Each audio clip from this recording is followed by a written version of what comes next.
Hello, everyone, and today I wanted to talk about redefining the major characters in your life. And um,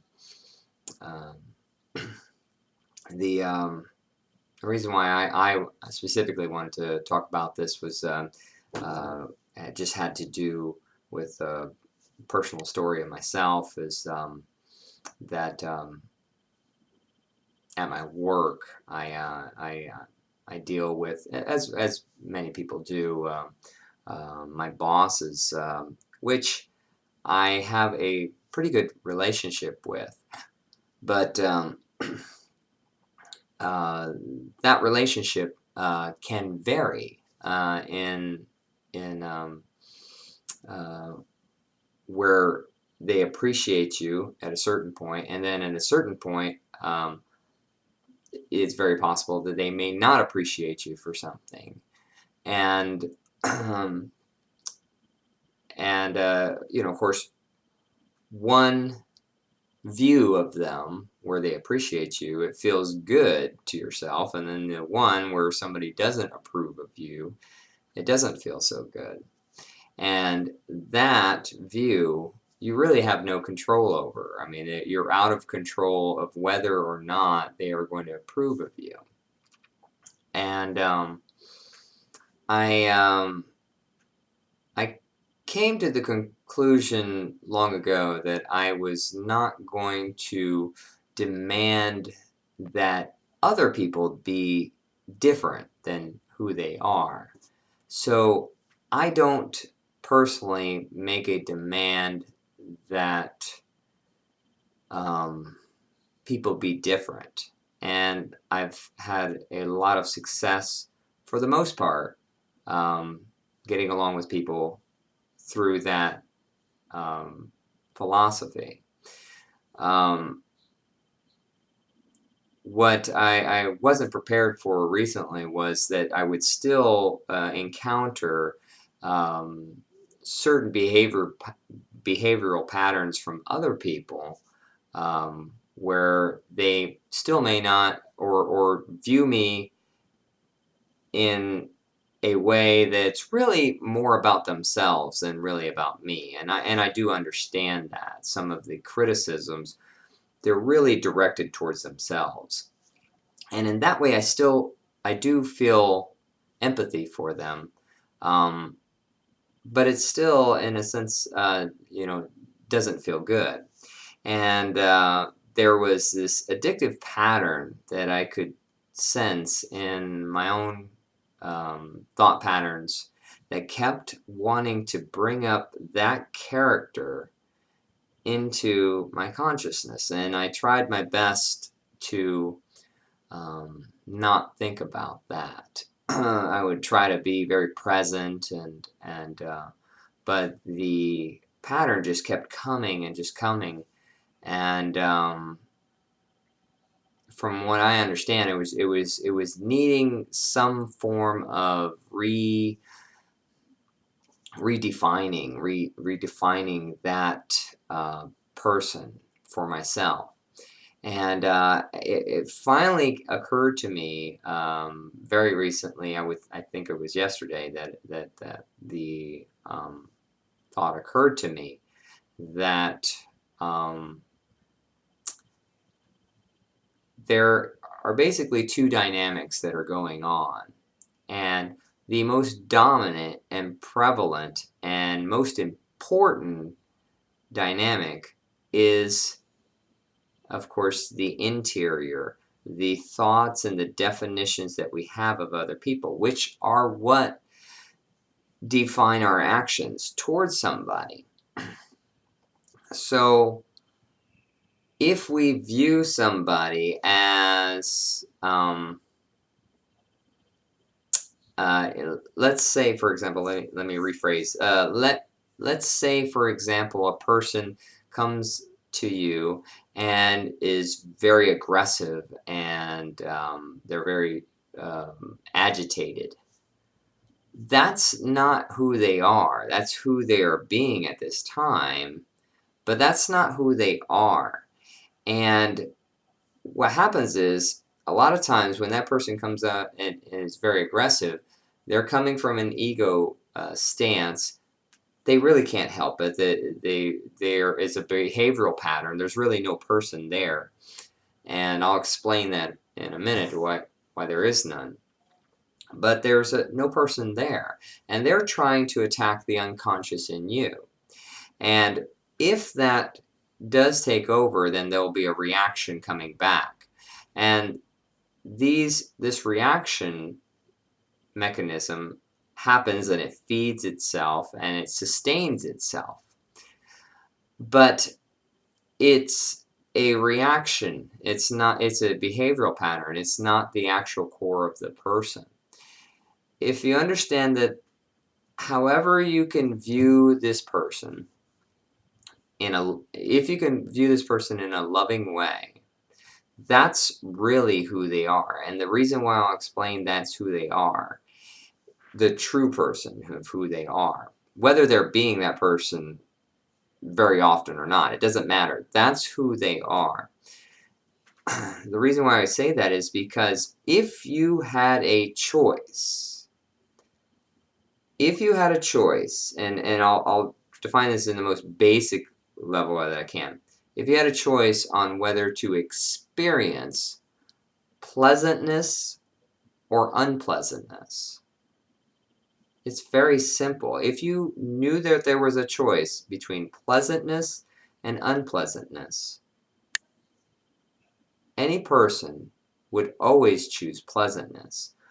The very fact that the person is behaving and giving themselves unpleasantness, by definition, should state that they cannot help it, that they are unconscious, that it is a behavioral pattern that they have not identified and have not incorporated and made into a conscious choice. So they are basically asleep. They do not know how to get out of this behavioral pattern.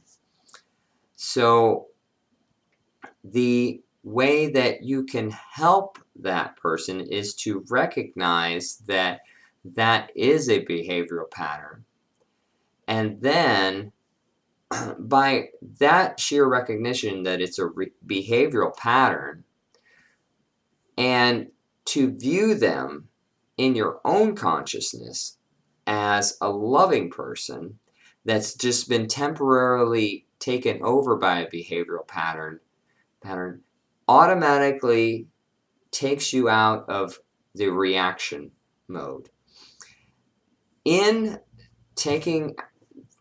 you being able to recognize that and stepping out of the reaction mode, you begin the healing process, not only for yourself, which of course will cause pleasantness for you, but also weakens the structure, the ego structure of them, making it easier for them to choose to step out of that ego pattern.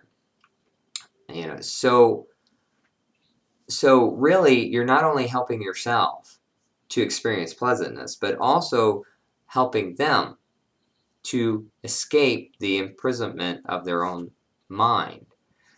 So it's very important. Of course, it's very difficult to. Yeah, actually, I would say for me, it's very easy to do this for people. Again, my patients, people that I do not interact with on a daily basis, and stuff I would say are much easier to deal with and recognize the ego pattern in them. The harder people for me, were my coworkers and specifically my bosses, but even some of my fellow coworkers. And family members, I would say. But it really became very easy when I started to realize that fundamental truth that if I'm experiencing unpleasantness from them, they are unconscious, and they have to be. They can't help it. And so if I hold true to that vision, which I should anyway, because the thing is, let's say, for example, that that person were to experience unpleasantness towards me, the aggression, something of that sort. They've done it once. What happens is that I leave the situation, and now in my mind, all of a sudden I'm carrying around this unpleasant thought. And so now I have this unpleasant thought, which, of course, what is it that creating for myself? It's creating unpleasantness for me. So it's very important to redefine that and say to yourself that even though this person has done something that is unpleasant for me, I'm not being naive and saying that that did not happen. But what I'm saying is that I do not choose to hold that vision of that person in my mind, in my conscious mind, because that's not really who they are anyway. That's somebody, a behavioral pattern that took over them. And I'm not going to define them as that and view them as that and react to them as that, enforcing that ego structure and encasing that in them and imprisoning them in that structure.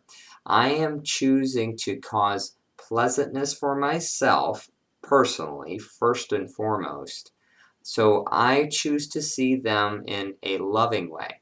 And especially people that you have experienced a long um, relationship with.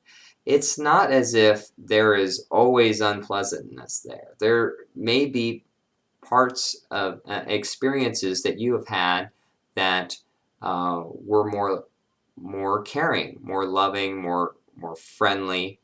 It's very important to say to pinpoint that in your consciousness and say that's who that person is, and I will only hold that as my vision of who that person is, and anybody else, who they pretended to be, I will recognize that as behavioral patterns, but this is the real person who they are, this loving person.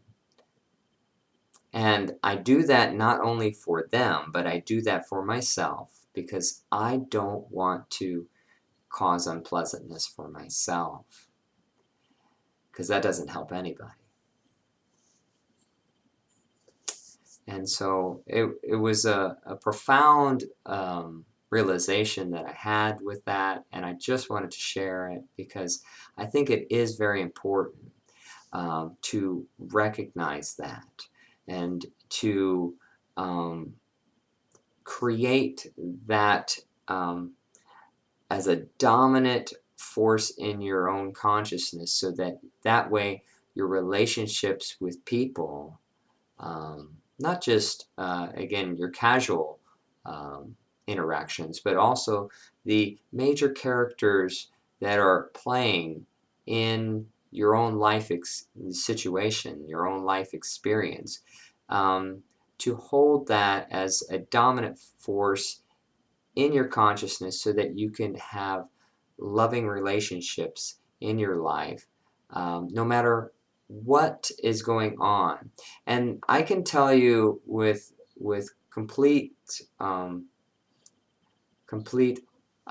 honesty and certainty that there's nothing more thrilling and exciting and joyful as when some person comes to you and is in a behavioral pattern and you can still be loving towards them and not need them to be any different for you to be loving to them. To me, there's a freedom in that I can't quite describe, and I've experienced it many times, and I'm still trying to get better at it. So this is just one tool that I just wanted to share with everyone so that that way they could use it too. Thank you everyone for watching, and God bless everyone. Take care.